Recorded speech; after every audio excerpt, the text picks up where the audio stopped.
Hello all and welcome back again to recognition IAS. इस सेशन में हम लोग बात कर रहे हैं पॉलिटी प्री कम मीन्स की, और हम लोग टॉपिक डिस्कस कर रहे थे फंडामेंटल राइट। फंडामेंटल राइट में हम लोगों ने देखा था कि जो हमारा फंडामेंटल राइट है बेसिकली अलग अलग पार्ट में हम इसे डिवाइड कर सकते हैं, जैसे right to equality, right to constitutional remedy, cultural and educational rights, right to freedom, right against exploitation and right to freedom of religion.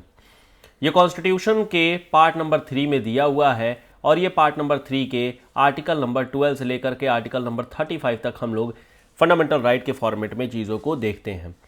Last class में हम लोगों ने डिस्कशन किया हुआ था फंडामेंटल राइट के कुछ बेसिक्स के बारे में। हम लोगों ने देखा था कि पार्लियामेंट किस तरीके से फंडामेंटल राइट को देखती है, और फंडामेंटल राइट को बिना एब्रोगेट किए हुए जो भी लॉज या जो भी स्टैट्यूटरी या लीगल बैकिंग्स जो भी करनी होती है वो करती रहती है। इसके अलावा हम लोगों ने आर्टिकल नंबर 12 के बारे में डिस्कस किया था, जो कि स्टेट को डिफाइन करता है कि आखिर में स्टेट का मीनिंग क्या होता है या फिर स्टेट क्या चीज़ होती है। आर्टिकल नंबर 13 में हम लोगों ने बात किया था जुडिशियल रिव्यू के बारे में, जो हम लोग देखे थे कि ये एक बेसिक स्ट्रक्चर का पार्ट था, और इस आर्टिकल नंबर 13 के सब क्लॉज 4 में ये चीज़ लिखी गई है कि nothing in this article shall apply to any amendment of constitution made under article 368, जो इस बात को बता रहा है कि that it can not be changed, it can never be amended. इसे हम लोग अमेंड नहीं कर सकते, और ये बन जाता है हमारा आर्टिकल एक तरीके का बेसिक स्ट्रक्चर जिस पर कोई भी छेड़खानी नहीं की जा सकती है।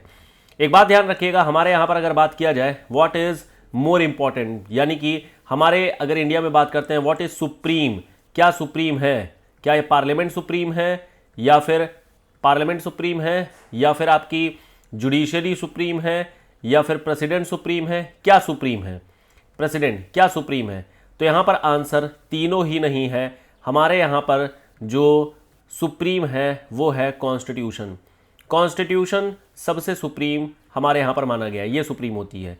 दूसरी एक चीज़ ध्यान रखिएगा, जब भी हम लॉ मेकिंग या जो भी चीज़ें होती हैं उसमें हम लोग जुडिशियल सुप्रीमेसी और पार्लियामेंट्री सोवरेनिटी देखते हैं। तो this is parliamentary sovereignty, parliamentary sovereignty, ठीक है, and judicial supremacy, and judicial supremacy, ये हम लोग देखते हैं। तो ये चीज़ ध्यान रखिएगा, ये कुछ कीवर्ड्स वगैरह हैं जिनको आप लोगों को ध्यान रखना है। Parliamentary sovereignty because nobody can interfere in the legislative work, and judicial supremacy का मतलब ये हो गया क्योंकि कॉन्स्टिट्यूशन को इंटरप्रेट करने की जो पावर है, या फिर कॉन्स्टिट्यूशन के प्रोविजन के बेसिस पर लॉज को जो फिल्टर करने की जो पावर है, that is with the judiciary through the judicial review. और इस वजह से हम लोग नॉर्मली बोल देते हैं कि parliamentary sovereignty and judicial review, judicial supremacy is the most important thing for the Indian constitution. लेकिन ओवरऑल सेंस में अगर कहा जाए विच वन इज सुप्रीम, तो आप बता देंगे constitution is the supreme authority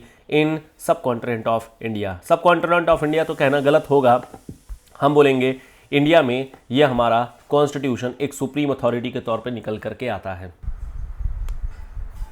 अब हम लोग जरा बात कर लेते हैं हमारे आर्टिकल्स को लेकर के।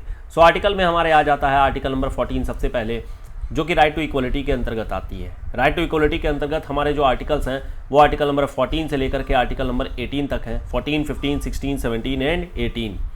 पहले जरा कॉन्स्टिट्यूशनल प्रोविजंस के समझ लेते हैं, उसको पढ़ लेते हैं, और फिर अल्टीमेटली उसके जो भी केसेस हैं उसके थ्रू हम लोग समझने की कोशिश किया जाएगा। हमारे पास सबसे पहला आर्टिकल आता है आर्टिकल नंबर 14। आर्टिकल नंबर 14 कहता है इक्वलिटी बिफोर द लॉ। जरा यहाँ पर जितने भी टर्म्स वगैरह हैं उनको जरा ध्यान से समझिएगा, क्योंकि ये जो टर्म्स वगैरह हैं they are very very important और बहुत ही कॉम्प्लेक्स तरीके से भी लिखे गए हैं। तो थोड़ा सा इन पर हम लोग टाइम देंगे और चीज़ों को जरा वन बाय वन करके डिस्कस करते हैं। सबसे पहले यहाँ पर बताया गया है the state shall not deny any person equality before the law और the equal protection of laws within the territory of India. अब जरा इसके कीवर्ड्स को पकड़िए। सबसे पहले यहां पर जो वर्ड लिखा गया है वो लिखा गया है हमारा स्टेट। दूसरा है it shall not deny any person equality before the law और the equal protection of laws within the territory of India. अब जरा देखिएगा, एक एक शब्द यहां पर काफी इंपॉर्टेंट है। सबसे पहले स्टेट को बोला गया है, और स्टेट की जो डेफिनेशन है पहले ही वो दे दी गई थी। आर्टिकल नंबर 12 में स्टेट की डेफिनेशन दी गई है, और स्टेट की डेफिनेशन में हम लोगों ने देखा था कि ये जितनी भी गवर्नमेंटल बॉडीज़ हैं या गवर्नमेंट फंडेड या गवर्नमेंट बैक्ड बॉडीज़ हैं वो सारी आ जाती हैं। तो स्टेट का मतलब एक तरीके से हो गया, मैं सिंपल शब्दों में बोल दे रहा हूँ, this is government body.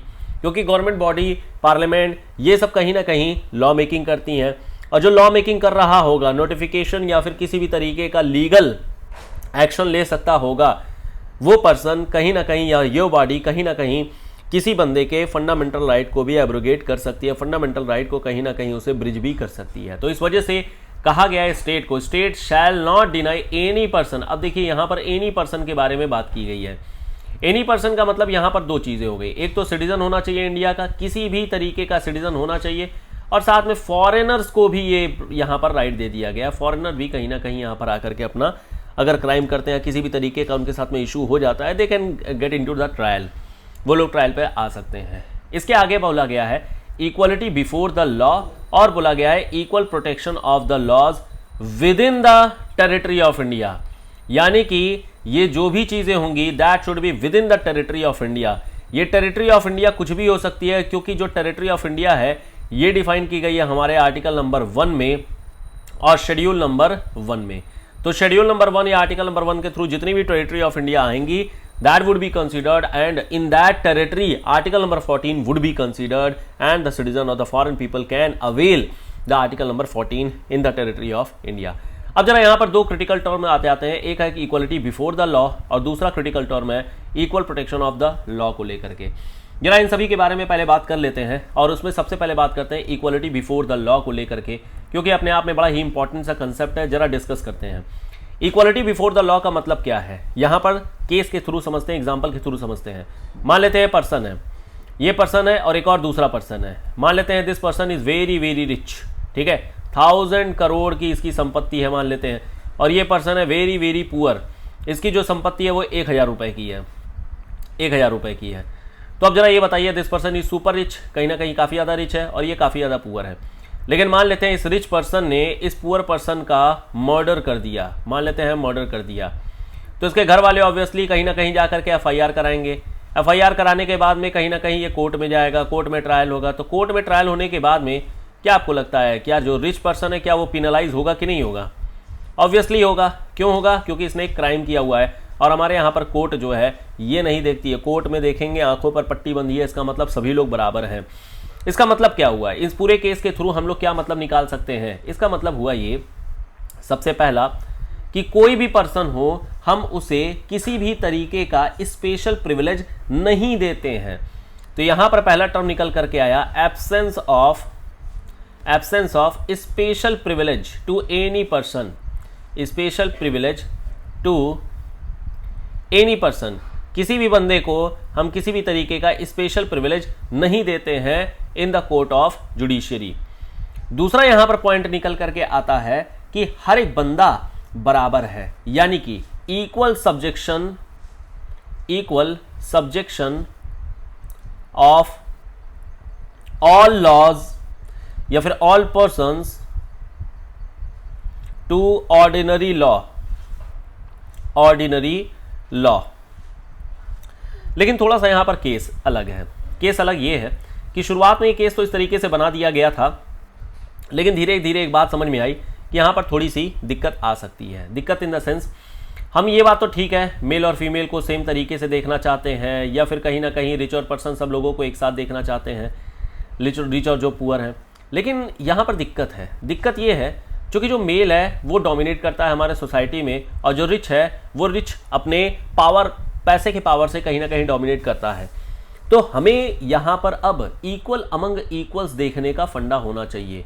Equal among equals कहने का मतलब ये है, कल को अगर मान लेते हैं सब लोगों के लिए बोल दिया गया कि एग्ज़ाम की कोई एक एलिजिबिलिटी निकाल दी गई, मान लेते हैं एग्ज़ाम हो रहा है, सिविल सर्विसेज एग्जामिनेशन ही हो रहा है।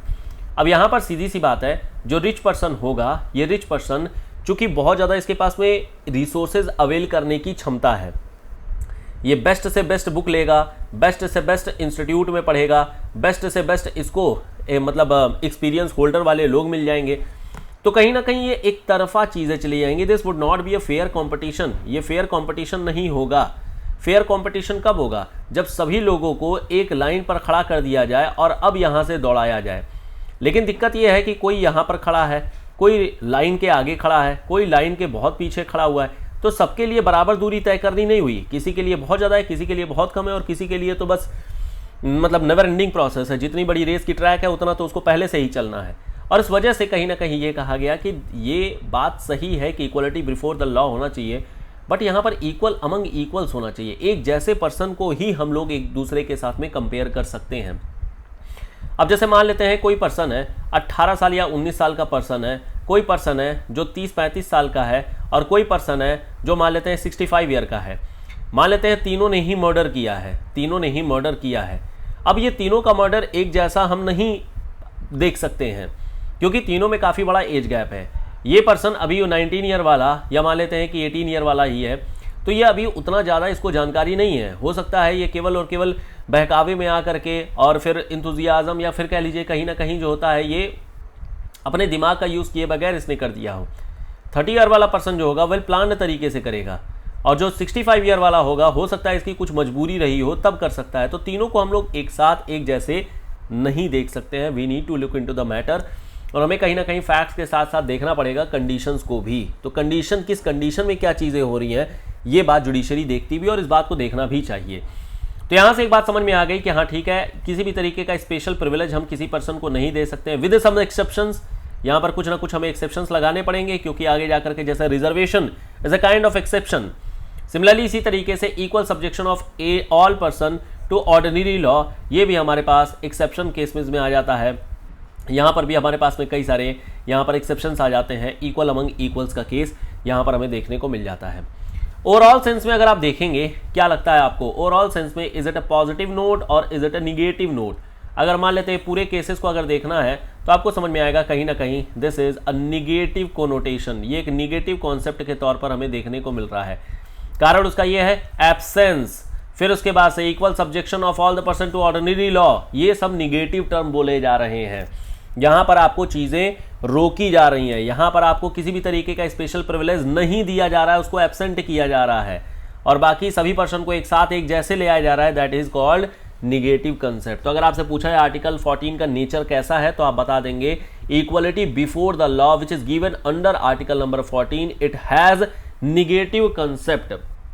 ये एक निगेटिव कंसेप्ट के तौर पर हमें देखने को मिलता है। वहीं दूसरी ओर हमारे पास एक दूसरा भी इसमें पहलू लिया गया है, और जो दूसरा पहलू है वो है equal protection of the law को लेकर के। अगर हम equal protection of the law के बारे में बात किया जाए तो this is equal protection of the law. अब जरा इसको भी पहले समझ लेते हैं कि equal protection of the law का मतलब क्या है।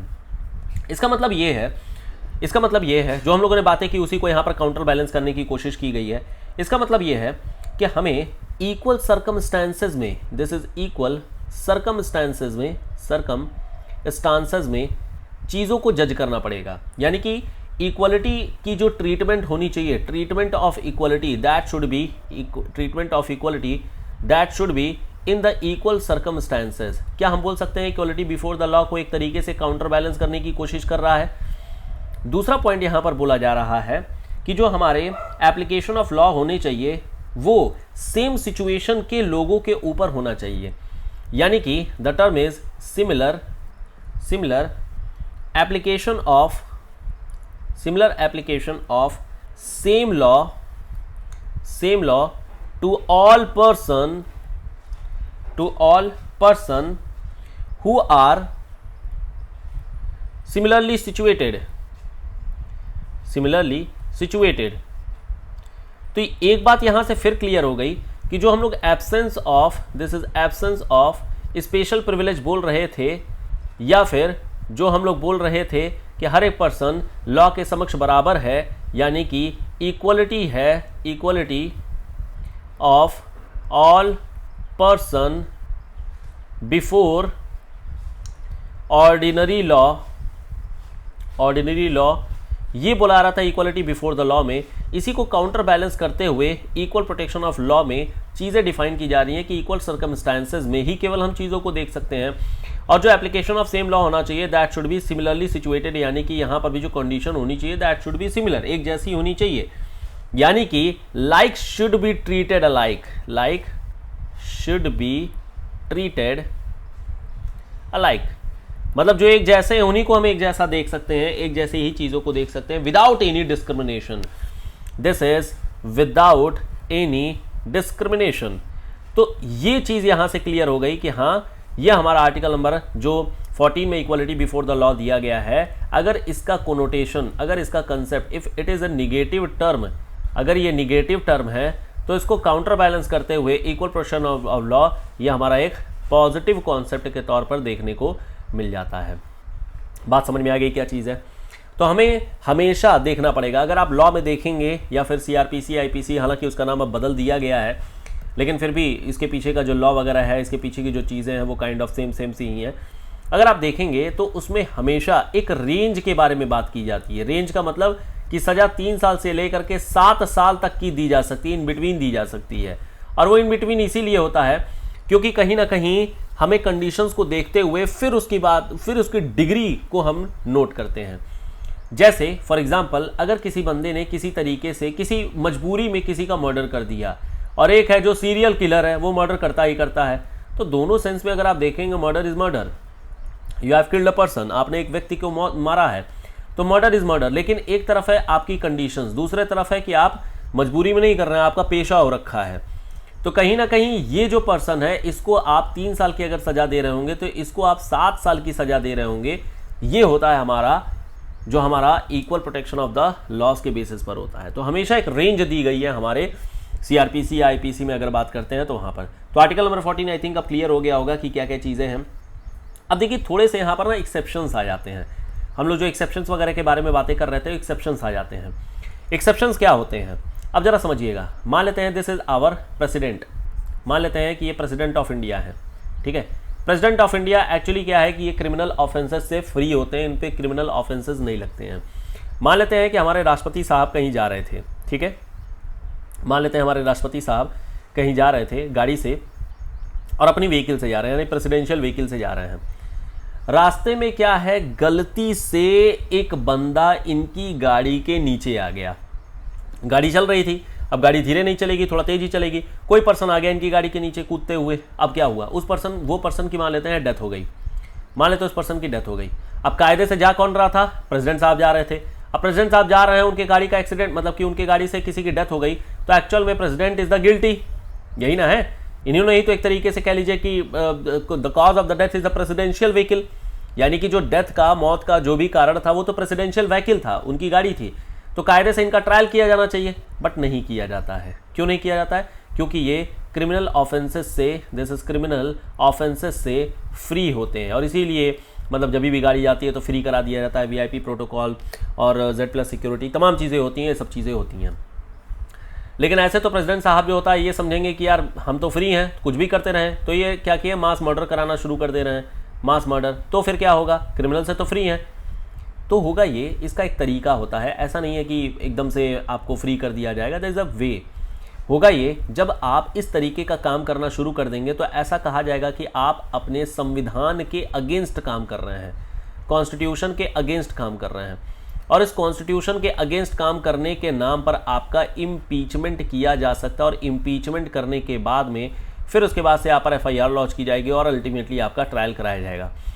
जब तक आप प्रेसिडेंट है तब तक आपके ऊपर में ट्रायल नहीं कराया जा सकता है, FIR नहीं की जा सकती है। लेकिन आपको इम्पीच करके, क्योंकि चूंकि आप इस तरीके का अगर कॉन्स्टिट्यूशनल वायलेशन करेंगे तो रातों रात आपका इम्पीचमेंट कर दिया जाएगा, और फिर अल्टीमेटली जो है आपके ऊपर में FIR करा करके फिर ट्रायल करा दी जाएगी। तो ऐसा नहीं है कि कोई चेक एंड बैलेंस नहीं है, बिल्कुल चेक एंड बैलेंस है, और ये तरीका है।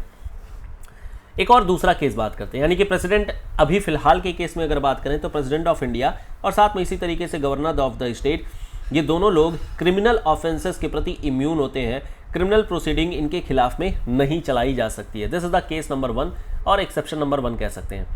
दूसरा होता है जिसे हम लोग बोलते हैं diplomatic immunity. Diplomatic immunity, diplomatic immunity का मतलब ये होता है, this is actually the Vienna protocol. यहाँ पर कहा यह गया है, अगर कोई भी फॉरेन डिग्निटरी है, ध्यान रखना है दिस इज फॉरेन डिग्निटरी, इनका पासपोर्ट वगैरह सब अलग होता है, डिग्निटरी, ठीक है। या फिर मान लेते हैं कि एम्बेसी का कोई बंदा है, या फिर मान लेते हैं कि एम्बेसडर ही हैं, तो जैसे एम्बेसडर साहब ही हैं। इन लोगों का कभी भी इंडिया में ट्रायल नहीं किया जाएगा, इनका कभी ट्रायल नहीं किया था। ये बेसिकली एक तरीके से दूत है, देवदूत, मतलब कि बोल सकते हैं फॉरेन दूत हो गए, और इस वजह से जो होता है इनका ट्रायल नहीं किया था। ये भी लोग एक्सेप्शन के तौर पर आ जाते हैं। फिर भी अगर मान लेते हैं अगर मान लेते हैं किसी भी तरीके का ये क्रिमिनल वर्क करते हैं, क्रिमिनल का काम करते हैं, तो इंटरनेशनल मतलब कि इंटरनेशनल कोर्ट ऑफ जस्टिस ऐसे तो होती है, इंटरनेशनल कोर्ट ऑफ जस्टिस, लेकिन इसके अलावा आप कर ये सकते हैं कि जो भी क्रिमिनल ऑफेंसेस हुए उस कंट्री के साथ में आप कम्युनिकेट करेंगे और इनके खिलाफ में उस कंट्री में एक चार्जशीट फाइल करवा करके फिर ट्रायल करवाया जाता है। और अगर फिर भी अगर कंट्री नहीं मान रही है तो फिर इंटरनेशनल कोर्ट ऑफ जस्टिस में आप जा सकते हैं। कुलभूषण जाधव का केस आप लोगों ने सुना होगा, दिस इज कुलभूषण जाधव का केस। ये एक्चुअल में सेम यही लगभग केस था और कहीं ना कहीं इनको वापस करना था, फिर ultimately government of India Pakistan के खिलाफ में इंटरनेशनल कोर्ट ऑफ जस्टिस में चली गई थी और वो इसी डिप्लोमेटिक इम्यूनिटी के तौर पर ही गई थी। तो this is the diplomatic immunity. I think now you can, आप चीज़ों को आप समझ पा रहे होंगे कि आखिर में इसका मेन मतलब क्या चीज़ है। ठीक है, हालांकि इसके अलावा भी कुछ इम्यूनिटीज़ वगैरह दी जाती है, जैसे एमपी और एमएलए हैं उनके खिलाफ में सिविल केसेस नहीं लगते हैं। सिमिलरली जो भी लॉज डीपीएसपी के अंतर्गत बनाए जाते हैं उनके ऊपर में इस तरीके का केस नहीं जाएगा। या फिर अगर मान लेते हैं कि कोई रिपोर्टिंग कर रहा है तो उसके खिलाफ में भी ये केसेस वगैरह नहीं जाते हैं। लेकिन मेन ये दो इंपॉर्टेंट है, ये दोनों इंपॉर्टेंट मतलब जो समझने वाली चीज़ें थी तो वो आप लोग समझ गए होंगे। आर्टिकल नंबर 14 का मेन मतलब क्या है ये बात क्लियर हो गई होगी, समझ आ गया। वापस से एक बार जरा इसके प्रोविजंस को अगर देखें तो इसके प्रोविजन में बेसिकली 3 चीज़ें हैं। सबसे पहले स्टेट की डेफिनेशन, और ये बोला गया है किसी भी पर्सन को equality before the law which is the negative concept, जहां पर बोला गया है किसी भी तरीके का स्पेशल प्रिविलेज नहीं दिया जाएगा। दूसरा equal protection of the law, यानी कि हर एक बंदा मतलब कि इक्वल कंडीशन में ही इक्वल माना जाएगा with in the territory of India, यानी कि आर्टिकल नंबर 1 शेड्यूल नंबर 1 में जो चीज़ें बताई गई हैं उसके अंतर्गत में चीज़ें आ जाती हैं। अब हमारे पास में अगला आ जाता है, next one is article number 15। Article number 15 में बोला जाता है prohibition of discrimination on the ground of religion, race, caste, sex and place of birth. अब जरा वापस से समझते हैं, पहले जब समझेंगे तभी चीज़ों को क्लियर होगा। बोला गया है कि आप किसी भी तरीके का डिस्क्रिमिनेशन नहीं कर सकते, यानी कि किसी भी तरीके का आप अंतर नहीं कर सकते, भेदभाव नहीं कर सकते हैं। किस ग्राउंड पर नहीं कर सकते हैं? धर्म के ग्राउंड पर। आप चाहे हिंदू हो, चाहे मुस्लिम हो, चाहे सिख हो, चाहे आप क्रिश्चियन हो, जैन हो, बुद्धिस्ट हो, पारसी हो या कोई भी धर्म के हो, आपके साथ में स्टेट डिफरेंशिएट नहीं कर सकता है। आम जनता करते रहे कोई दिक्कत नहीं है, लेकिन स्टेट नहीं कर सकता, because fundamental right is protection against the state. आगे और अभी बात करते हैं, समझ में आएगा। दूसरा हमारे पास बोला गया है रेस को लेकर के। रेस का मतलब होता है एक तरीके से समझिए कि इनकी क्या नस्ल है, नस्लों को लेकर के, नस्ल भेद जैसे कई बार करते हैं ना, जैसे अगर आप यूएस में जाएंगे तो वहां पर व्हाइट और ब्लैक का नस्ल भेद किया जाता है। व्हाइट और ब्लैक मतलब आप ऐसे समझिए कि एक कंट्री है जो 1767 में 1776 में बेसिकली आज़ाद हो रही है 1776 में, और इनके फर्स्ट ब्लैक प्रेसिडेंट बनते हैं 2008 आई थिंक 2008 में बने थे, नहीं 2004 में आई थिंक बने थे, 4-5 ऐसे ही कुछ बने थे। मतलब nearly they have taken more than 200 years, 200 साल लग गए इनको अपना ब्लैक प्रेसिडेंट चुनने में। तो ऐसी डेमोक्रेसी कैसे मानी जाएगी जहां पर ब्लैक्स प्रेसिडेंट ही नहीं बन पा रहे हैं। इनफैक्ट आज की डेट में भी वहां पर ब्लैक एंड वाइट में तमाम इश्यूज होते रहते हैं। और अभी कुछ सालों पहले ही आप लोगों ने देखा होगा कि वहां पर एक केस हुआ था जहां पर एक ब्लैक पर्सन को सड़क पर पुलिस के द्वारा मार दिया गया था, और मतलब बहुत इसको लेकर के इश्यूज हुए थे। तो ये मतलब एक चीज़ आप समझ सकते हैं। तो इंडिया में कॉन्स्टिट्यूशन में ही ये चीज़ लिखी गई है कि आप state can not differentiate on the basis of नस्ल, on the basis of race. इसके अलावा कास्ट को लेकर के, सेक्स यानी जेंडर को लेकर के, और प्लेस ऑफ बर्थ यानी कहाँ पर आपका जन्म हुआ है उस बात को लेकर के डिफरेंशिएट यानी कि भेदभाव नहीं किया जा सकता है। अब इसके जरा सब प्रोविज़न को पढ़ते हैं तो ज़्यादा बेटर अंडरस्टैंडिंग होगी कि इसमें इसका मतलब क्या है, इसमें लिखा क्या गया है। इसमें लिखा ये गया है, सबसे पहले अगेन स्टेट के बारे में बोला गया है, क्योंकि state is authority against which you need to be protected. आपको स्टेट के खिलाफ, सरकार के खिलाफ ही आपको प्रोटेक्ट करके रखना है। तो state shall not discriminate, state जो है वो आपको भेदभाव नहीं करेगा अगेंस्ट एनी सिटीजन। देखिए यहाँ सिटीजन लिखा गया है, यहाँ पर कोई पर्सन नहीं लिखा गया, यानी केवल और केवल ये इंडियन सिटीजन के लिए है, ये फॉरेनर के लिए नहीं है। आर्टिकल नंबर 14 में एनी पर्सन लिखा था, यहाँ पर एनी सिटीजन लिखा हुआ है। देखिए यहाँ पर लिखा गया एनी पर्सन और यहाँ पर लिखा गया है एनी सिटीजन, तो ये ध्यान रखना है, दिस इज एनी सिटीजन, यहाँ पर बातें कही गई हैं। अब जरा आगे बढ़ते हैं। On the ground only of religion, race, caste, sex, place of birth और एनी ऑफ देम, या इनमें से कोई भी। लेकिन अगर मान लेते हैं आपसे मैं ये बोलूं हेल्थ को लेकर के क्या हम भेदभाव कर सकते हैं? Answer is yes. क्या हम सोशल कस्टम के नाम पर भेदभाव कर सकते हैं? Again answer is yes. क्या हम एजुकेशन के नाम पर लोगों के साथ में भेदभाव कर सकते हैं? Again yes. तो इस तरीके के बहुत सारे केसेस होंगे जहां पर आप भेदभाव कर सकते हैं, और ये भेदभाव एक्चुअल में नहीं है, this is actually the requirement conditions. कोई एक जॉब है, मान लेते हैं कि सेक्रेटरी की जॉब है। अब इस सेक्रेटरी की जॉब के लिए आप 10th पास बंदे को तो अलाउ करेंगे नहीं, आप यहाँ पर कहेंगे बंदा ग्रेजुएट होना चाहिए, कुछ एक्सपीरियंस होल्डर होना चाहिए, एटसेट्रा एटसेट्रा। तो यहाँ पर आप क्या कर रहे हैं? आप एजुकेशन के नाम पर भेदभाव कर रहे हैं, विच इज ऑथराइज्ड। आप यहाँ पर कर सकते हैं, ये एक्सेप्टेड है, कोई दिक्कत यहाँ पर नहीं है। बात समझ में आ गई? सब यहाँ पर जो सब क्लॉज 1 है उसका मतलब क्या है? तो केवल और केवल धर्म के नाम पर, नस्ल के नाम पर, कास्ट के नाम पर, जेंडर के नाम पर या प्लेस ऑफ बर्थ के नाम पर या इनमें से कहीं भी अगर इस पर्सन को लेकर के करते हैं तो फिर दिक्कत हो जाएगी। जैसे मान लेते हैं, सपोज एक छोटा सा सवाल यहाँ पर बात करते हैं। मान लेते हैं दिस इज यू, आप हैं, और मान लेते हैं आप उत्तर प्रदेश के निवासी हैं और आप चाहते हैं नहीं मुझे कर्नाटका के पीसीएस का एग्जाम देना है। यस, यू आर एलिजिबल, जा करके आप दे सकते हैं, कोई दिक्कत नहीं है। अब कर्नाटका के ऊपर में होता है कि ये सिलेबस किस तरीके से डिज़ाइन किया गया है। अगर सिलेबस डिज़ाइन किया गया और अगर आपको आता है तो आप जाइए एग्जाम दीजिए, कोई दिक्कत नहीं है, ठीक है। हालांकि यहाँ पर एक्सेप्शन है, बात करेंगे क्या है एक्सेप्शन। नेक्स्ट हमारे पास में सब प्रोविजन में ये कहा जाता है कि no citizen shall on the ground only of religion, race, caste, sex, place of birth और any of them be subject to any disability, liability, restriction और कंडीशन। किसी को रोका नहीं जा सकता है किस किस चीज़ों पे? एक्सेस टू शॉप, दुकान पर जाने के लिए, या फिर पब्लिक रेस्टोरेंट, या फिर होटल, या फिर प्लेसेस ऑफ पब्लिक इंटरटेनमेंट। जैसे मान लेते हैं सपोज इतिहास में जाते हैं, इतिहास में क्या होता था कि एक पर्सन था, ठीक है, और वो मान लेते हैं एससी कास्ट को बिलोंग करता था, उसे मंदिर जाने से रोका जाता था, मंदिर नहीं जा सकता था। या फिर अगर पब्लिक कोई वाटर वाला है, जैसे कुआं वगैरह है, वहाँ से वो पानी नहीं ले सकता था, समाज से बाहर इसको रखा जाता था, किसी मतलब दुकान पर वो नहीं जा सकता था। तो यही चीज़ यहाँ पर कही गई है, access to shop, public restaurant, hotel, या फिर प्लेसेस ऑफ पब्लिक एंटरटेनमेंट, या फिर सिंपल भाषा में बात किया जाए कोई भी पब्लिक अगर आइटम है, पब्लिक एरिया है, तो वहाँ पर वो पर्सन जा सकता है। तो इसे रोका नहीं जा सकता है, लायबल नहीं बनाया जा सकता है, उसके ऊपर में किसी तरीके की कंडीशन भी नहीं लगाई जा सकती है। द यूज़ ऑफ वेल, वही पानी वाली जगह, टैंक वाली जगह, बाथिंग एट, फिर उसके बाद से रोड या फिर public restaurant should be maintain wholly और partly of the state fund और dedicated to use of the general public. तो अगर मान लेते हैं जनरल पब्लिक के लिए डेडिकेटेड है तो कोई भी पर्सन इस तरीके से रोका नहीं जा सकता है किसी भी पर्सन को। नो सिटीजन शैल, अगेन देखिए सिटीजन है, पर्सन नहीं है, सिटीजन, यानी कि अगर फॉरेनर कोई है तो उसको रोका जा सकता है, कोई दिक्कत नहीं है। बात समझ में आ गई? सब क्लॉज 3 यहाँ पर क्या है, सॉरी सब क्लॉज 2 क्या है? सब क्लॉज 3 के बारे में जरा बात करते हैं। नथिंग इन दिस आर्टिकल, अब जरा देखिएगा, ये सब एक्चुअली अमेंडमेंट के बाद आया था, तो अमेंडमेंट से आया तो थोड़ा सा यहाँ पर अंतर रहेगा। यहाँ पर बोला ये गया है, nothing in this article shall prevent the state from making any special provision for the women and children. Actual में हुआ क्या था, वुमेन और चिल्ड्रन को स्पेशल प्रोविजन इसलिए देना पड़ रहा था क्योंकि इनकी दशा जो है वो थोड़ी बैकवर्ड है।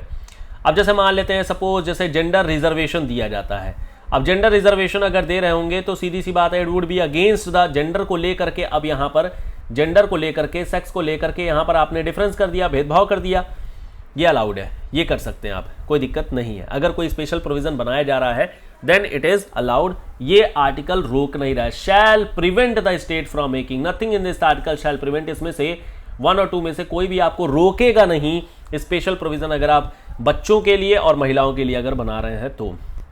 फिर आर्टिकल नंबर 4 में देखिए, सॉरी सब क्लॉज 4 में देखिए, nothing in this article, again जो होता है ये भी अमेंडमेंट के थ्रू आया गया था और यहाँ पर भी जो है मतलब स्पेशल प्रोविजन करने की बातें कही जा रही हैं। अब जरा समझिएगा यहाँ पर स्पेशल प्रोविजन क्या किया जा रहा है।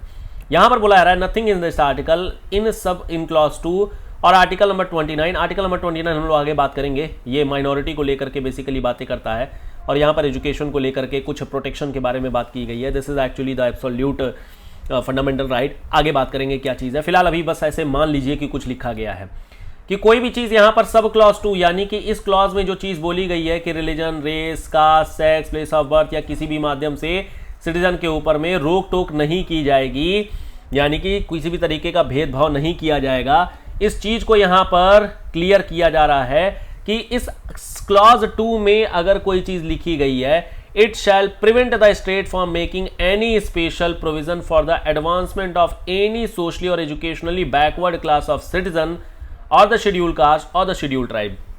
जरा समझिएगा, मान लेते हैं जैसे जो ओबीसी हैं, या फिर मान लेते हैं एससी है, या फिर एसटी है, या फिर ईडब्ल्यूएस है, इन लोगों को अगर रिजर्वेशन दिया जाए एजुकेशनल इंस्टीट्यूशन में, जैसे होता है ना एजुकेशनल इंस्टीट्यूशन में रिजर्वेशन दी जाती है, तो अगर रिजर्वेशन दी जा रही है तो एक तरीके से क्या आप ये नहीं कह सकते हैं कि इन्हें कास्ट के बेसिस पर इनको रिजर्वेशन यानी स्पेशल प्रोविजन कर दिया गया।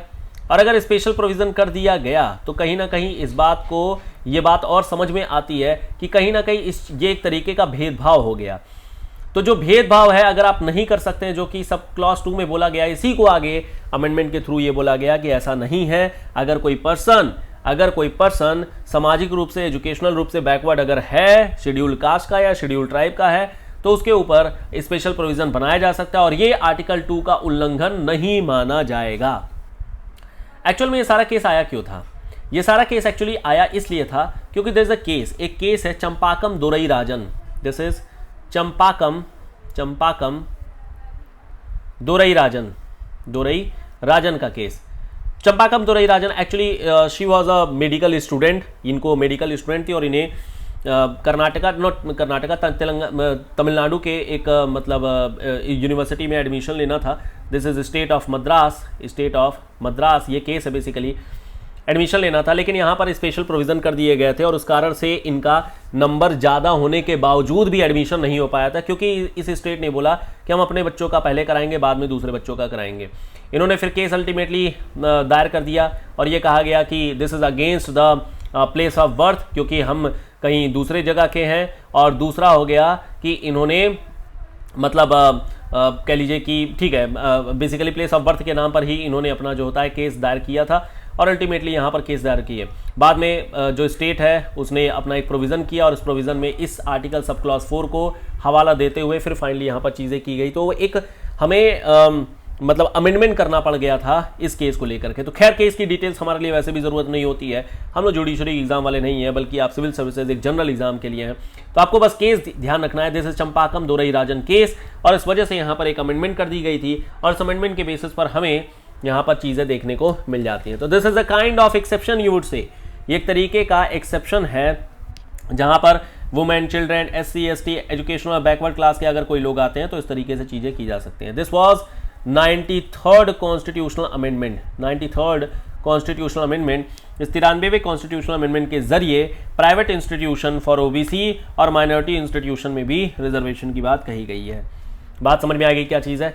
So this is article number 15। I think अब बातें क्लियर हो गई होंगी कि इसका मतलब क्या है। ध्यान रखिएगा, यहाँ पर डिस्क्रिमिनेशन के बारे में बात की जा रही है और ये डिस्क्रिमिनेशन जनरल सेंस में है, ऐसा नहीं कि एजुकेशन के लिए ही केवल है, ये एक जनरल सेंस में है। कहीं पर भी अगर इस तरीके का डिस्क्रिमिनेशन किया जा रहा है तो दिस इज नॉट अलाउड। आगे हमारे पास बोला जाता है आर्टिकल नंबर 6 में। आर्टिकल नंबर 6 में क्या बात बोली गई? आर्टिकल नंबर 16 में क्या बात बोली गई? आर्टिकल नंबर 16 में, 1 सेकेंड, ओके, आर्टिकल नंबर 16 में हमारे पास चीजें आ जाती हैं। आर्टिकल नंबर 16 में बात बोली गई है कि जो हमारे पास equality of opportunity in the matter of public employment, जो आर्टिकल नंबर 15 में बोला गया था ये एक जनरल सेंस में था, this was in a general sense. लेकिन आर्टिकल नंबर 16 में वही बात अगर बोली जाए तो ये पब्लिक एम्प्लॉयमेंट के लिए, ध्यान रखिएगा, this is public employment, private employment नहीं है, दिस इज पब्लिक एम्प्लॉयमेंट। अब यहां पर क्या क्या बातें बोली गई हैं जिसका जरा 1 by 1 करके डिस्कस कर लेते हैं और देख लेते हैं क्या चीज़ है। So equality of opportunity in the matter of public employment, ये बोला जाता है there shall be equality of opportunity of all citizen. Again देखिए यहां पर सिटीजन के बारे में बोला गया है। In matter relating to employment और appointment to any office under the state, यानी सरकारी ऑफिस के लिए बेसिकली यहां पर जितने भी सिटीजन है उनको एम्प्लॉयमेंट या अपॉइंटमेंट देने के लिए किसी भी तरीके का भेदभाव, डिस्क्रिमिनेशन नहीं किया जाएगा। अब ये भेदभाव किस किस चीज पर नहीं किया जाएगा? No disease citizen shall on the ground only of religion, race, caste, sex, place of birth, ये दो तो हो गया, ये सब तो आर्टिकल नंबर 15 वाला हो गया। लेकिन इसके अलावा यहां पर कुछ और एक्स्ट्रा एलिमेंट बोले गए हैं। डिसेंट, यानी आप किस डिसेंट के हैं, कहां से बिलोंग करते हैं, आप एंग्लो इंडियन है, नॉन एंग्लो इंडियन है, या फिर कहां से बिलोंग करते हैं, या फिर आपका घर कहां है, इस बात से मैटर नहीं करेगा, या any of them be ineligible और discriminated against in respect of any employment और office under the state. 2 point यहां पर एक्स्ट्रा ऐड किए गए हैं, एक तो डिसेंट को लेकर के और दूसरा रेजिडेंस को लेकर के। बाकी आर्टिकल नंबर 15 वाला जो है वही सब यहां पर भी कॉपी कर दिया गया है। अब जरा देखिएगा, ये दो तो हमारे पास पुराने हैं, बाकी सब अब इसके अमेंडमेंट के तौर पर निकल करके आएंगे, क्योंकि रिजर्वेशन वाला जो खेल था वो यहां पर भी हुआ, वो सारी चीजें यहां पर हुई, वो सारी दिक्कतें यहां पर भी हमें देखनी पड़ी। So nothing in this article shall prevent parliament, क्योंकि पार्लियामेंट ही लॉ मेकिंग का काम करती है, तो पार्लियामेंट को यहां पर रोका नहीं जाएगा। किस चीज के लिए रोका नहीं जाएगा? रोका नहीं जाएगा from making any law prescribing regarding a class और क्लासेस ऑफ एम्प्लॉयमेंट और appointment to an office under the government of और any local authority within a state और यूनियन टेरिटरी और any requirement as to residence within that state और union territory before such employment और appointment.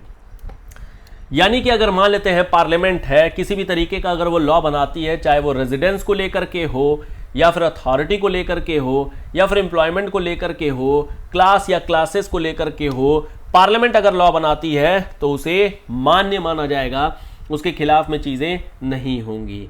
तो एक residence as a condition अगर लिया जाता है पार्लियामेंट में तो वो मान्य होगा। ऐसा क्यों बोला गया?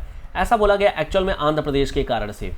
आंध्र प्रदेश के बारे में जब हम लोग बात करेंगे, आर्टिकल नंबर 371 डी एंड ई के बारे में बात करेंगे, यहां पर यह बात बोली गई कि आंध्र प्रदेश में अगर आपको नौकरी करनी है, if you want to get a state service in the Andhra Pradesh state, then you need to be from Andhra Pradesh. आपका रेजिडेंट जो है आंध्र प्रदेश में होना चाहिए। जैसे आप उत्तर प्रदेश के हैं, आपका रेजिडेंट यानी कि आपका डोमिसाइल एक तरीके से उत्तर प्रदेश का हो गया, तो वो चीज आपकी आंध्र प्रदेश में होनी चाहिए, then only you would be eligible in the Andhra Pradesh. तो एक तो ये केस हो गया। दूसरा, इसी तरीके से रिजर्वेशन जो है सोशली और एजुकेशनली बैकवर्ड बेसिस पर भी यहां पर भी किया जा सकता है, तो ये भी एक पॉइंट आ जाता है।